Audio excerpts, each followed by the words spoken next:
तो हेलो दोस्तों, आज हम लोग बिहार दरोगा मेंस के लिए कुछ इम्पोर्टेंट टॉपिक देखेंगे। तो मैं 3-4 टॉपिक लाया हूँ जहाँ से आपको 5 क्वेश्चन जरूर देखने को मिलेंगे आपके बिहार दरोगा मेंस में। तो इसको स्किप मत कीजिए अगर आप बिहार दरोगा एग्जाम देने जा रहे हैं तो चलिए हम लोग शुरुआत करते हैं और हम लोग बहुत फास्ट तरीके से पढ़ेंगे ताकि कम समय में ज़्यादा क्वेश्चन कर पाए। तो शुरुआत करते हैं। पहला क्वेश्चन है कि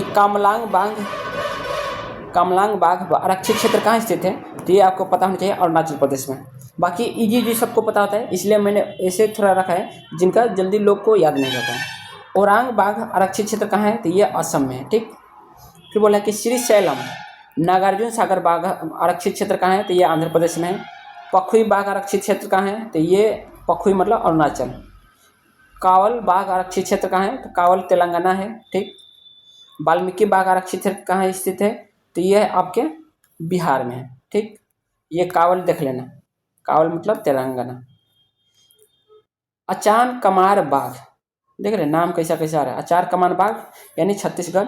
उदंती सीता नदी बाघ, यह है छत्तीसगढ़। उदंती सीता नदी बाघ छत्तीसगढ़। इंद्रावती बाघ, यह भी छत्तीसगढ़। पलामू बाघ, यह झारखंड में है। बांदीपुर बाघ, ये कर्नाटक है, बहुत पूछता है, ये देख लेना। भद्रा बाघ, तो ये था कर्नाटक में ही। बांदीपुर भद्रा कर्नाटक में है। बालगिरी, ये भी कर्नाटक में है। दांदेली, ये भी कर्नाटक में है। ठीक है, तो देख लीजिए कर्नाटक मैंने 4 बता दिए। भद्रा, एक बांदीपुर, बालगिरी, ये दांदेली, ये कर्नाटक में है। फिर है पेरियार, ये केरल में है आपका। बांधवगढ़ बाघ आरक्षित क्षेत्र कहाँ है, तो ये मध्य प्रदेश में है। फिर सतपुरा, तो ये मध्य प्रदेश में है। कान्हा मध्य प्रदेश में है। पेंच, ये मध्य प्रदेश में है। और इसका कुछ हिस्सा कहाँ पे है, महाराष्ट्र में, याद रखना। ठीक है, संजय धुबरी बाघ, ये मध्य प्रदेश में। मेलघाट बाघ, ये महाराष्ट्र में है। बोर बाघ, तो ये महाराष्ट्र में है। देखिए बोर बाघ ना, ये बोर बाघ आरक्षित क्षेत्र, ये सबसे छोटा आरक्षित है, लेकिन एग्जाम में कभी कभी पेंच को ही बोलता है लोग, लेकिन अगर बोला जाए तो बोर बाघ ही है। ठीक है, ये महाराष्ट्र में है। तडोबा बाघ, तो ये महाराष्ट्र में है। सह्याद्री बाघ, ये भी महाराष्ट्र में है। नगजीरा, तो नगजीरा भी महाराष्ट्र में है। रणथंभौर, ये राजस्थान में है, ये बहुत पूछता है। मुकुंदरा हिल्स, तो ये भी राजस्थान में है। सरिस्का राजस्थान में है। दुधवा बाघ, ये आपका उत्तर प्रदेश में है। ठीक, पीलीभीत बाघ, तो ये आपका उत्तर प्रदेश में। पीलीभीत। अमानगढ़, तो ये भी आपका उत्तर प्रदेश में। फिर बोला है राजा जी, तो राजा जी उत्तराखंड में है। और राजा जी पूछता है कौन से, रामगंगा की नदी किनारे। ठीक है, बुक्सा बाघ, बुक्सा अगर बोले तो पश्चिम बंगाल। जिम कार्बेट, ये उत्तराखंड में है। ठीक, सतकोसिया बाघ, सतकोसिया उड़ीसा में है। सत्यमंगलम बाघ आरक्षित क्षेत्र का है, तो ये तमिलनाडु में है, सत्यमंगलम। और ठीक है, और कुछ महत्वपूर्ण देख लेते हैं।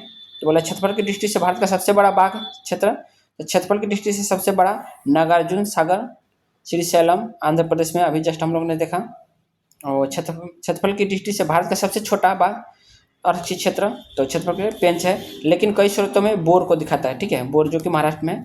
विश्व का सबसे ऊंचाई प्रसिद्ध बाघ आरक्षित क्षेत्र कौन है, तो नामदफा अरुणाचल प्रदेश में। ठीक है, और ये अरुणाचल प्रदेश का सबसे फेमस टाइगर रिजर्व है। भारत का सबसे दक्षिणी बाघ आरक्षित क्षेत्र कौन है, तो कालकड़ मुंडनथुरई, तो यह है तमिलनाडु में। विश्व का सर्वाधिक घनत्व वाला बाघ आरक्षित क्षेत्र, तो काजीरंगा है, जो कि कहाँ है, असम में। और यहाँ पे एक सिंह गैंडा के लिए बहुत फेमस है। किसे टाइगर स्टेट के नाम से जाना जाता है, तो मध्य प्रदेश को। मोगली महोत्सव मनाया जाता है, तो ये मध्य प्रदेश नवंबर में मनाया जाता है। ठीक है, मोगली महोत्सव। टाइगर मैन ऑफ इंडिया नाम से किसे जाना जाता है, तो कैलाश सांखला को। टाइगर प्रोजेक्ट की शुरुआत कब हुई थी, तो 1 अप्रैल 1973 को। कहाँ से, जिम कार्बेट से। ठीक है, तो ये आप लोग चित्र देख सकते हैं इंडिया का, और कौन कौन जगह कहाँ कहाँ हम लोग ने देखा। तो राजस्थान में देखे, तेलंगाना में देखे, गोवा से थोड़ा देख लेना। ठीक, आगे हम लोग चलते हैं। भारत के प्रमुख उर्वरक राज्य देखते हैं। ठीक है, तो major fertiliser state of India, तो सिंदरी उर्वरक स्थल स्थित कहाँ है, तो सिंदरी आपको पता है झारखंड में है। ठीक, सलादीपुर उर्वरक स्थल कहाँ है, तो सलादीपुर अगर बोले तो ये राजस्थान में है, सलादीपुर। ठीक है, खेतरी नगर, ये भी राजस्थान में है। फिर बोले कलोल उर्वरक स्थल, तो कलोल उर्वरक स्थल कहाँ है जी? तो कलोल गुजरात में है। नांदेसरी, तो नांदेसरी भी गुजरात में है।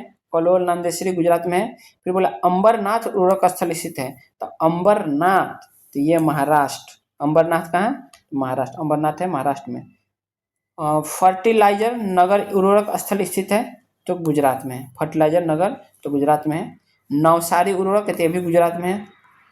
पन्नाम्बूर उर्वरक स्थल स्थित है, तो कर्नाटक में पन्नाम्बूर, और कर्नाटक में है। फूलपुर, तो यह है उत्तर प्रदेश में, ठीक। फूलपुर उत्तर प्रदेश में। अमझोर उर्वरक, तो अमझोर हो जाएगा बिहार में, ठीक। बर्नपुर, तो देखिए बिहार के एग्जाम में पूछ सकता है कि अमझोर कहाँ है, तो बिहार में है। बर्नपुर उर्वरक स्थल, तो पश्चिम बंगाल में है। काकीनाडा उर्वरक, तो ये आंध्र प्रदेश में है। काकीनाडा, ये बहुत नाम आता है। नवेली उर्वरक, तो नवेली मतलब ये आपका हो जाएगा तमिलनाडु। नवेली कहाँ है, तो तमिलनाडु में। अम्बाला मोरू उर्वरक कहाँ है, तो केरल में है, ठीक। अगला है कि रानीपेट उर्वरक स्थल स्थित है, तो रानीपेट आपका तमिलनाडु में है। रानीपेट तमिलनाडु में है। भारतीय उर्वरक लिमिटेड कहाँ है, तो 1961 में, 1 जनवरी 1961 से। भारत में पहला सुपर फास्फेट कारखाना स्थित किस वर्ष स्थापित हुआ था, तो 1906 में रानीपेट में, ठीक। तो हम लोग ने उर्वरक लिमिटेड भी देख लिया कहाँ कहाँ है। अब हम लोग परमाणु संयंत्र, जहाँ से आपको अक्सर क्वेश्चन देखने को मिलते हैं परमाणु संयंत्र से, तो चलिए शुरू करते हैं। पहला है कि हजीरा परमाणु संयंत्र कहाँ स्थित है, तो गुजरात में हजीरा। फिर बोले चुटका परमाणु संयंत्र, तो ये भी कहाँ है, मध्य प्रदेश में चुटका, और हजीरा गुजरात। हजीरा गुजरात, चुटका मध्य प्रदेश। नरौड़ा, ये सबको पता है, उत्तर प्रदेश। रावत भट्टा राजस्थान। जैतापुर, तो जैतापुर महाराष्ट्र में है। तारापुर, ये भी महाराष्ट्र में है, और ये प्रथम है। कैगा, तो ये कर्नाटक है। कलपक्कम, तो ये आपका तमिलनाडु में है। कुडनकुलम, तो ये आपका तमिलनाडु में है। कलपक्कम, कुडनकुलम, ये तमिलनाडु। कोरावा परमाणु संयंत्र, तो ये आंध्र प्रदेश में है। कौड़ा। हरिपुर परमाणु संयंत्र, तो ये पश्चिम बंगाल में है, हरिपुर। फतेहाबाद परमाणु संयंत्र कहाँ है, तो हरियाणा में है फतेहाबाद। काकड़ापाड़ा परमाणु, तो ये आपका गुजरात में है। काकड़ापाड़ा गुजरात में है। मीठी बिरडी परमाणु, तो मीठी बिरडी ये भी गुजरात में है। मानगुरु, तो ये तेलंगाना में है, मानगुरु संयंत्र। थाल संयंत्र, तो ये महाराष्ट्र में है। थाल घाट, फोर घाट, ये सब है वहीं से। नांगल संयंत्र कहाँ है, तो ये पंजाब है। नांगल, आपको पता है कि नांगल क्या नाम है यार उसका, वो बांध है भाखड़ा नांगल, ठीक है, तो वहीं पंजाब समझ सकते हैं। तो चलिए हम लोग ने वो भी देख लिया। अब हम लोग देखेंगे विश्व के स्थानीय पौने, यहाँ से भी आपको अक्सर क्वेश्चन देखने को मिल जाते हैं। तो चिनुक, यह रॉकी पर्वत की ढालों के सहारे चलने वाले गर्म तथा शुष्क पौने, ये पशुपालन के लिए लाभदायक होते हैं। चिनुक कहाँ से चलती है, तो रॉकी पर्वत की ढालों से, ठीक है। फौन, आल्प्स पर्वत की उत्तरी ढालों के सहारे चलने वाले गर्म तथा शुष्क पौन है। इसका सर्वाधिक प्रभाव कहाँ होता है, तो स्विट्जरलैंड।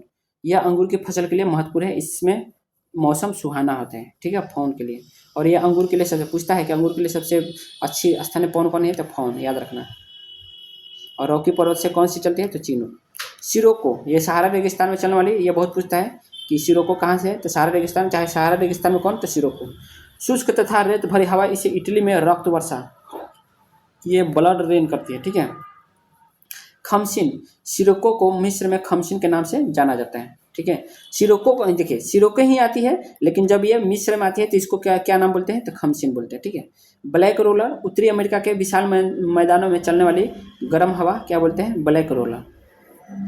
सेंटा एना, कैलिफोर्निया में चलने वाली गर्म हवा को सेंटा एना बोलते हैं, ठीक है, कैलिफोर्निया यूएसए में, ठीक। योमा, जापान में चलने वाली गर्म हवा को योमा बोलते हैं। मध्य अमेरिका में चलने वाली मानसूनी हवा को टेम्पोरल बोलते हैं। मध्य अमेरिका में चलने वाली मानसूनी हवा को टेम्पोरल। और अरब के रेगिस्तान में चलने वाली गर्म हवा को सिमूम, ठीक है, अरब के रेगिस्तान में चलने वाली सिमूम। और इराक और ईरान में चलने वाली गर्म हवा को सामुन और सामल कहते हैं। अब देखिए, ईरान में लड़ाई चल रहा है तो उससे पूछ सकता है कि वहाँ पे गर्म हवा चलती है तो उसको क्या बोलते हैं, सामन, जो कि इस टाइम चल रहा है। उत्तरी सूडान में चलने वाली धूल भरी आंधी क्या कर लेती है, तो हबूब। मतलब इस तरह याद कर सकते हैं। सूडान के उत्तरी सूडान में महबूब याद कर सकते हैं, तो महबूब से हबूब हो गया। जावा द्वीप इंडोनेशिया में चलने वाली शुष्क हवा को कोइंग बैंग, कोइंग बैंग, कोइंग बैंग, ठीक है। सहारा रेगिस्तान में चलने वाली गर्म तथा शुष्क हवा, इसे डॉक्टर हवा के नाम से जाना जाता है।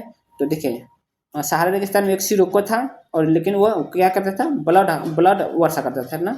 लेकिन डॉक्टर हवा क्यों बोले, जो सहारा में चलता है तो उसको हरमट्टन बोले जाते हैं, ठीक है। न्यूजीलैंड में चलने वाली गर्म तथा शुष्क हवा को नॉर्वेस्ट बोलते हैं, ये बहुत पूछता है। विक्टोरिया ऑस्ट्रेलिया में चलने वाली उष्ण तथा शुष्क हवा को ब्रिक फील्डर, ये भी बहुत पूछता है। अर्जेंटीना में उरुग्वे में चलने वाली शीत ऋतु को जोंडा बोलते हैं, ठीक है। अर्जेंटीना और उरुग्वे में तो जोंडा। ठंडी ध्रुवीय हवा जो स्पेन और फ्रांस को प्रभावित करती है तो कौन है, मिस्ट्रल, यह पूछता है। बोला यह भी शुष्क ठंडी हवा है जो इटली और यूगोस्लाविया को प्रभावित करती है, कौन सी, बोरा। फिर है कि ब्लिज़ार्ड, यह रूस के टुंड्रा प्रदेश और साइबेरिया क्षेत्र में चलती है। इसका नाम पुर्गा या बुरान भी कहते हैं, पुर्गा और बुरान, ठीक है। नार्टे, संयुक्त राज्य अमेरिका में चलने वाले ध्रुवीय पवन को क्या बोलते हैं, नार्टे, संयुक्त राज्य में। इसे नॉर्दर्न या नॉर्दर्न पवन भी कहते हैं। तो ये 20 मैंने दिया है, इसको थोड़ा दिमाग में रखेगा, बाकी हम लोग MCQ करते हैं, ठीक। बोला है कि निम्नलिखित में से कौन सी पवन रॉकी पर्वत की ढालों के सहारे चलती है और पशुपालन के अत्यधिक लाभदायक होती है। अभी जस्ट मैंने बताया कौन थी जी, तो वो था चिनूक।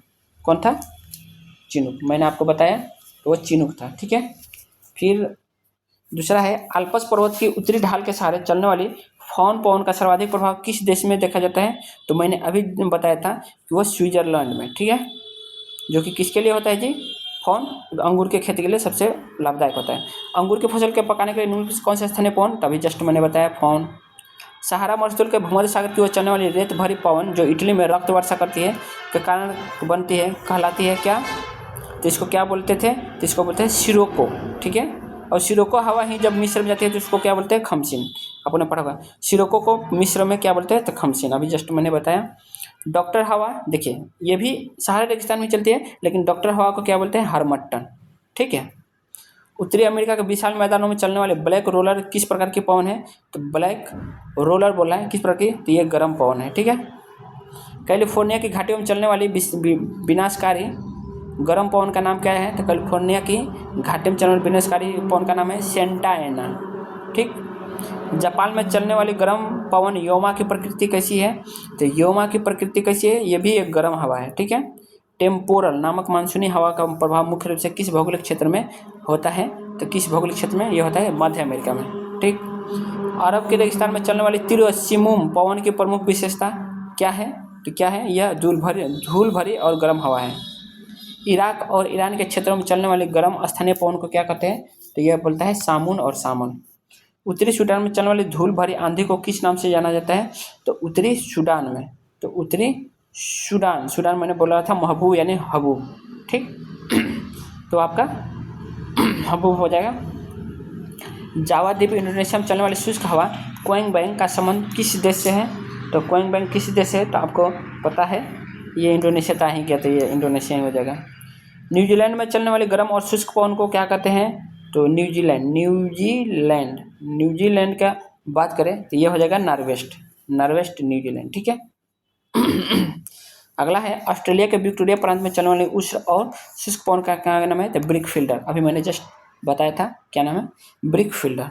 अर्जेंटीना और उरुग्वे भागों में चलने वाली शीत शुष्क पवन को क्या बोलते हैं, तो मैंने बोला था जोंडा, ठीक है। मिस्ट्रल नामक ठंडी ध्रुवीय पवन का मुख्य प्रभाव किन देशों में होता है, तो मिस्ट्रल मैंने बताया था, मिस्ट्रल कहाँ पे होता है, तो ये स्पेन और फ्रांस में। इटली और पूर्व यूगोस्लाविया के एड्रियाटिक तट पर चलने वाली ठंडी औषधि को तो मैंने बोला था बोरा, ठीक है। फिर है रूस के टुंड्रा प्रदेश और साइबेरिया क्षेत्र में चलने वाले बर्फानी पवन ब्लिज़ार्ड को अन्य किस नाम से जाना जाता है, तो ब्लिज़ार्ड को अन्य किस नाम से, तो पुर्गा और बुरान बोला था, ठीक है ना। ब्लिज़ार्ड को मैंने अभी जस्ट ऊपर बताया कि पुर्गा और बुरान। संयुक्त राज्य अमेरिका में चलने वाली ध्रुवीय पवन नार्टे को स्थानीय भाषा में क्या कहते हैं, तो नार्टे को स्थानीय भाषा में हम लोग बोलते हैं क्या, तो नॉर्दर्न या नार्दर्न। निम्नलिखित में से कौन सा युग्म सुमेलित नहीं है, तो चिनूक, रॉकी पर्वत, चिनूक रॉकी पर्वत ये सही है, ठीक। फॉन आल्पस पर्वत बिल्कुल सही है। ब्रिक फील्डर नहीं, ये तो हम लोग ऑस्ट्रेलिया में देखते थे, ये फ्रांस गलत है, ठीक है। सेंटा एना कैलिफोर्निया ये है, तो आपका सी आंसर सुमेलित नहीं है, ठीक है। अगला सहारा रेगिस्तान से संबंधित निम्नलिखित कथनों से कौन सी पौने हैं, तो सिरोको और हार्मटन ये आपका सुमेलित है, ठीक है। फिर बोला किस पवन के चलने से अल्पाइन क्षेत्रों में बर्फ पिघल जाती है और चारागाह पशुओं के लिए खुल जाते हैं, तो किसके लिए, तो ये आपका हो जाएगा चिनूक, ठीक है। और ये बताया था मैंने फर्स्ट वाला कि यहाँ से ये चलता है तो चारागाह के लिए लाभदायक होता है, ठीक है। पुर्गा और बुरान नामक स्थानीय पवन किस देश के भूगोल से संबंधित हैं, तो किस देश से, तो आपको पता है रूस साइबेरिया से पुर्गा और बुरान, ठीक। निम्नलिखित में से कौन सी एक शीत स्थानीय पवन है, तो शीत स्थानीय पवन बोले तो कौन है, तो ये आपका हो जाएगा बोरा, ठीक है। शीत स्थानीय पवन बोरा हो जाएगा, ठीक है। अगला है पवनों और उनके क्षेत्रों का मिलान करें, तो कोइंग बैंग जावा द्वीप बिल्कुल सही है, ठीक। ब्रिक फील्डर ऑस्ट्रेलिया बिल्कुल सही है। जोंडा अर्जेंटीना नहीं, जोंडा नहीं है भाई, ओनली जोंडा, हाँ जोंडा अर्जेंटीना सही है, बिल्कुल सही है। यानी आपका तीनों सही है, ठीक है। तो आपका तीनों सही हो जाएगा, ये जोंडा भी अर्जेंटीना में बिल्कुल सही है, तीनों सही है, ठीक है। तो ये आपका सी आंसर हो जाएगा। निम्नलिखित में से कौन सी पवन सहारा रेगिस्तान के उत्तरी दिशा में भूमध्य सागर पार कर यूरोप पहुंचती है, तो कौन वाली जो यूरोप पहुंचती है, तो ये आपका हो जाएगा सिरोको, ठीक है। ये सिरोको है जो कि रेगिस्तान उत्तरी दिशा में भूमध्य सागर पर पार कर यूरोप पहुंचती है, तो आपका सिरोको हो जाएगा, ठीक है। अगला है भूमध्य सागर क्षेत्र की ठंडी पवनों का सही समूह पहचाने, तो भूमध्य सागर के क्षेत्र के ठंडी पवनों को पहचाना है, ठीक है। ठंडी पवनों तो ये मिस्ट्रल और बोरा है, ठीक है। नॉर्दर्न पवन का संबंध किस महाद्वीप से है, तो नॉर्दर्न पवन का संबंध आपका पता होना चाहिए किससे है, तो ये आपके उत्तरी अमेरिका से, ठीक है। तो चलिए आज के लिए बस इतना ही। तो अगर आपको अच्छा लगा हो तो लाइक कर देना और अपने दोस्तों को शेयर कर देना, बाकी सब्सक्राइब नहीं किया तो सब्सक्राइब करके जाना। ओके, देखने के लिए थैंक यू।